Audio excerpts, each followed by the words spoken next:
Hello friends, it's a high honor once again to welcome you back to Rick's Garage.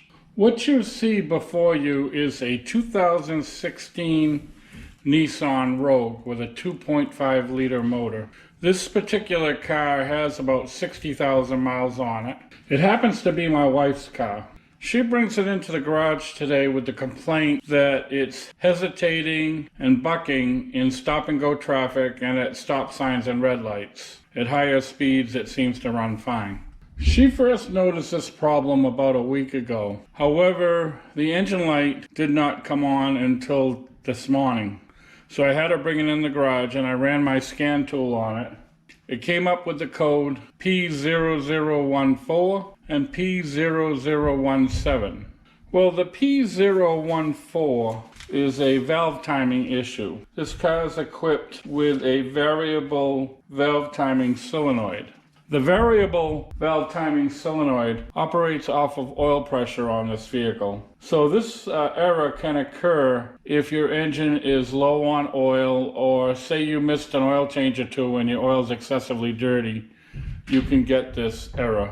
This is not the case. I change the oil quite regularly on this car. The car only has 60,000 miles on it, as I said. And actually, I just changed the oil a few weeks ago, so the oil still looks like brand new in the car.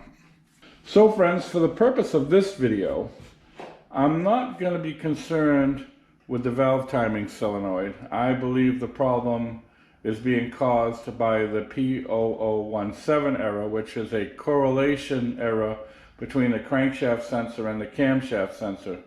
I'm not sure which sensor is causing the problem. It won't tell us until it fails completely, but I'm not going to wait until my wife breaks down on the side of the road. So I'm going to start out with replacing the camshaft sensor, only because that's the easiest one to get to. The crankshaft sensor is tucked down behind the motor. It's almost impossible to access it.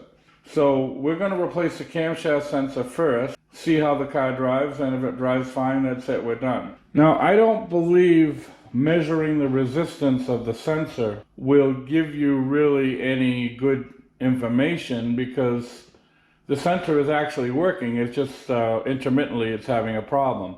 But what we're going to do anyway, we're going to, when I get the old camshaft sensor out, I've got the brand new camshaft sensor here. We're going to do a resistance check on both and see if there's a difference.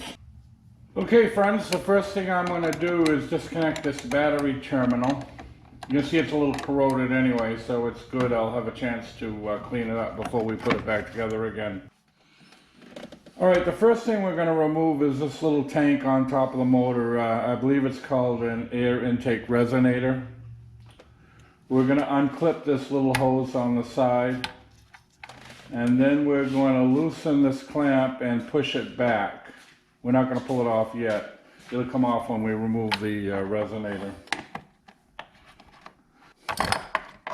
Now what you want to do is, on your left side, just pull up on the resonator. It'll pop out of the mount.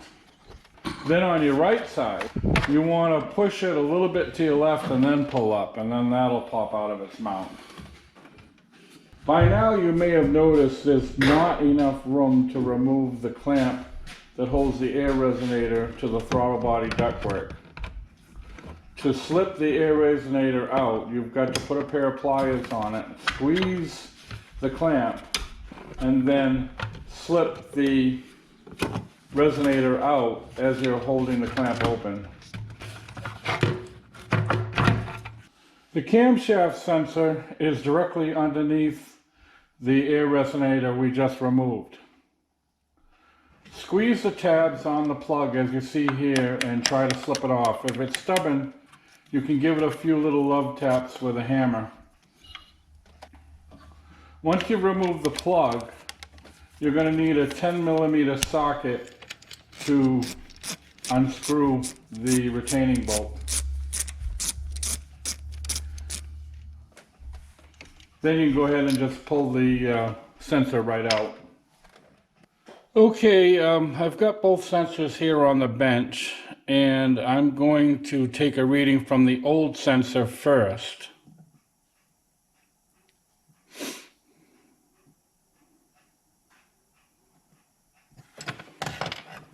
Okay, now we see what we've got. Let's try the new sensor. Okay, you can well see here that the new sensor is measuring much higher up on the scale than the old sensor. The old sensor was less than 10 on the scale, and you can see this one goes way past 20 on the scale. So maybe it is indeed the camshaft sensor that's bad. Hopefully that's the case. So we're going to put it all back together and we'll see how the car runs. Okay friends, I'm ready to put this back together again. We're going to do it in reverse order. One thing you might notice here, the insulator is missing here. When I popped the resonator off, the insulator fell down inside here somewhere and I'll never find it. I have ordered a new one, and in case this happens to you, it's called a lower insulator and it's part number 16557A L50A. The part cost $1.93.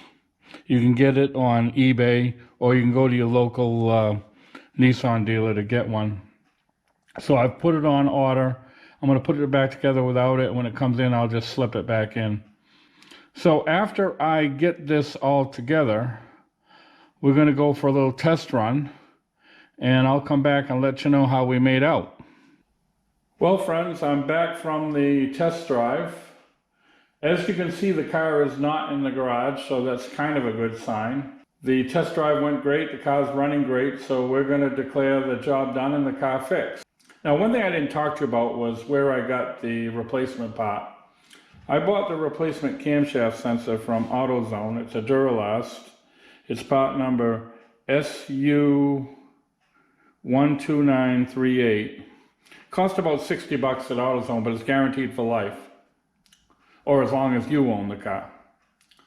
Now, you could go to the Nissan dealer, and in that case, the part would have cost you $150 plus tax. But one thing I want to mention, I think it's okay to buy a part from a reputable parts dealer like AutoZone or Napa, but do not pick one up on eBay for about 11 bucks. These parts you get on eBay, some of these sensors aren't worth the material they're made of.